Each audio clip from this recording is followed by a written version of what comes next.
Hey Bible lovers, I'm Tim Nichols, and I'm here to bring you your Nichols Worth. And today from the KJV Store, we have the Scofield Reference Bible in a large print. This is the largest print edition that has ever been put in print, so we're going to talk about this thing. First of all, I had a copy of it, never really dove much into it, but this is more of a personal size, and it's printed by Oxford. They do have a larger print edition of this that is a 10-point font, but never anything this large and never anything this exquisite. Now, this was put out in 1909, but it was updated in 1917 by Scofield himself, and you can see that's quite a small font. And also, when you get to the red letters are just kind of okayish. They're not absolutely amazing. But it does have some really nice features that I'm going to show you when we get to this one. But first, let's dive into the quality. First of all, this is printed by Royal Youngblood in the Netherlands. This thing is big, big, big. And it is a full yap. Really, really nice. But just this is a large and in charge Bible. Love the spine work here. Nice, deep, stamped in. Each hub is tooled out to give it that precise look. I believe these feel like Beresford ribbons. I'm not going to say they're Beresfords, but I believe that's what they are. Really nice natural goat skin cover. Just love that grain. The stitch work, it would have been really cool if they would have done stitch work in that burgundy just to make it pop with those ribbons. Now this is where it gets really interesting. This is a split calf liner. Now what split calf skin is, whenever they take a thick leather and they pare it down, the top half they will use for a cover. And then the bottom half, they will usually iron or do something to flatten it out. And often they'll use it on middle tier Bibles. But somehow what they've done with this one is they have beautified this split calf, made it nice and soft. I've never felt split calf like this. So I don't know what process they use in order to make it like it is, but it really gives it a rugged, durable feel. This Bible is nice and floppy. Check this out. I mean, and this is a big dude, but that is just incredible. So now let's go ahead and visit this edgeline tab, and you can see they did it right. They cut it just shy so you don't get that weird leather tab there at the end sticking out. It also has those burgundy head and tail bands. They spared no detail on this. It does let you know this is a goatskin leather cover. And then when you get to the Bible itself, this is an 11-point font. Got a little bit of a margin. Check this out. The Scofield doesn't normally have a margin, so they added a little bit of margin space here, so you have about an inch of margin to take your notes. This is just really, really cool. This is a scan of the original, so whenever there's some inconsistencies in the type and stuff like that, that's going to be in this text. This is 32 GSM Prima Bible paper, so this is nice, thick, high quality paper. So this has not been retypeset. Now, one thing I noticed in the beginning is once you get past your presentation pages, this is really cool. If you want to purchase this Bible, then just scan that and it'll take you to the website where you can purchase one for yourself. But I did notice that this portion has been retypeset. It does have the dedicatory page, and it does have the to the reader portion, and it also has the introductory material to the Scofield Reference Bible. So I'm going to show you a couple of things that are unique to this Bible, just because it's actually an interesting Bible in and of itself. But I have read this introductory material. It gives you the basic plan and layout of the Bible and how it works. It lets you know sort of the theological persuasion that Scofield's coming from, which is a dispensational theology, which we'll talk about a bit. And then it shows you the table of contents, what's inside of it, and then how to use the referencing system.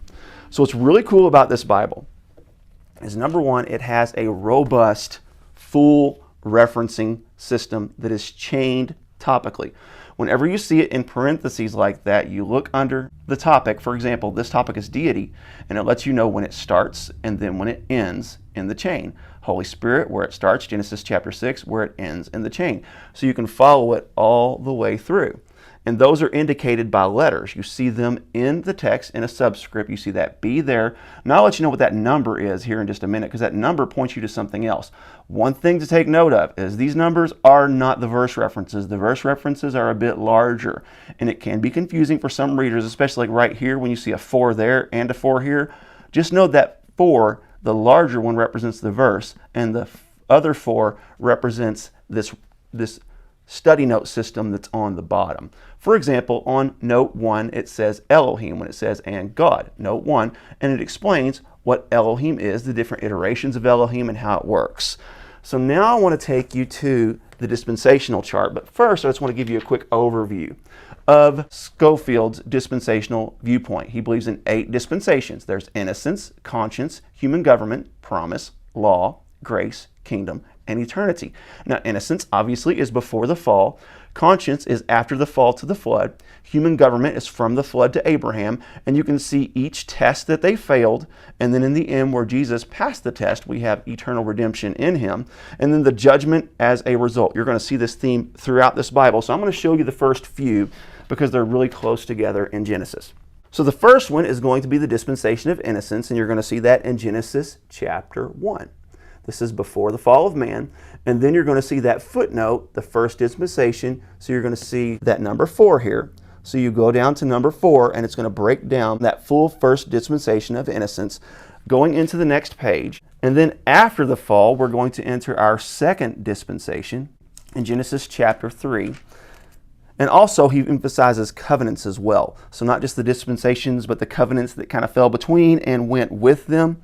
And the second dispensation is going to be the dispensation of conscience. So this is when man is aware of his sin and enters into a new dispensation and a new covenant with God.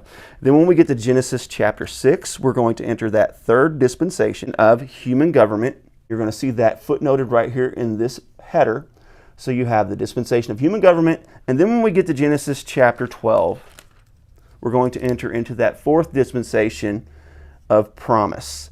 And that's with Abraham, where he promises to redeem mankind. So really interesting. So you have, first of all, you have letters that let you know when you're going to be pointed to a reference. And then if it's parenthesized, then you're going to be able to know when it starts and when it ends. This one begins in Genesis chapter 13 and ends in Hebrews chapter 10. So you can follow that chain of sacrifice. When you see those small letters in your text, it points you either to a reference, and it also has footnotes. For example, it will let you know sometimes what a more clarified version of that word means. It'll give you a clearer definition or a more literal definition.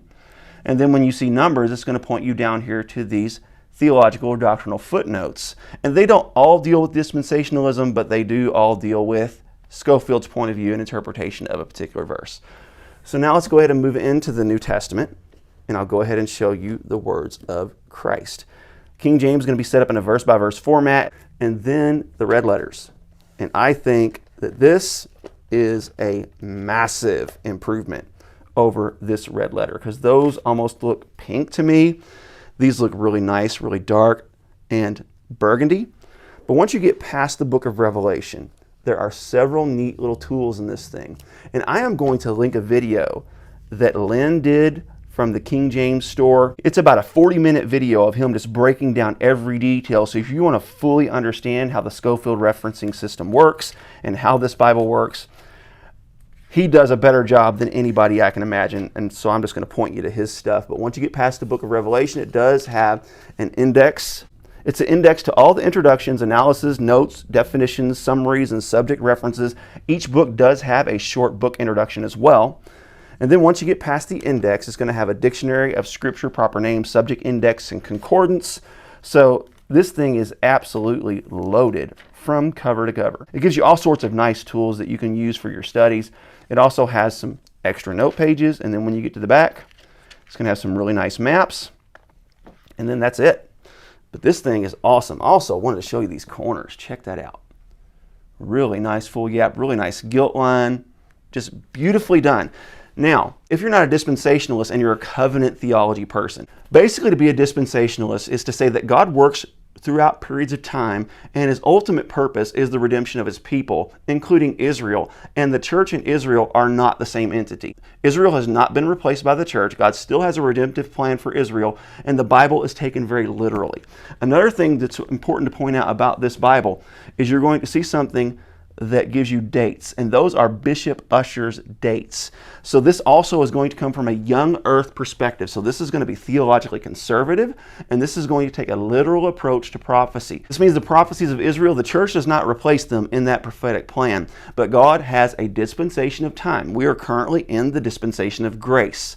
And then soon Israel is going to be restored. They're going to call on their Messiah. And what's really interesting is this was made in 1909 and updated in 1917, and Israel didn't become a state till decades later. So some of these prophecies were seemingly impossible. Now there are some that will say that this Bible actually caused those prophecies to come to pass. I think that's utterly ridiculous. I don't believe this Bible had anything to do with Israel becoming a state. Did it influence American theology? Of course it did. But I don't think that it caused these self-fulfilling prophecies where people were, well, Scofield said this, so governments have to do this to Israel in order to make it a state again. I don't believe that happened. And in case you're wondering my theological point of view, I am not covenant theology, but I'm not full-on dispensationalist to this level. To be dispensational means you also have a premillennial and a pre-tribulational rapture point of view. You believe in a literal 1,000-year reign of Christ. I do hold those beliefs to a degree, but not necessarily the same way that most of them on the scale of a C.I. Scofield does. God bless you. Keep calm. Jesus on. This is your Nicholsworth.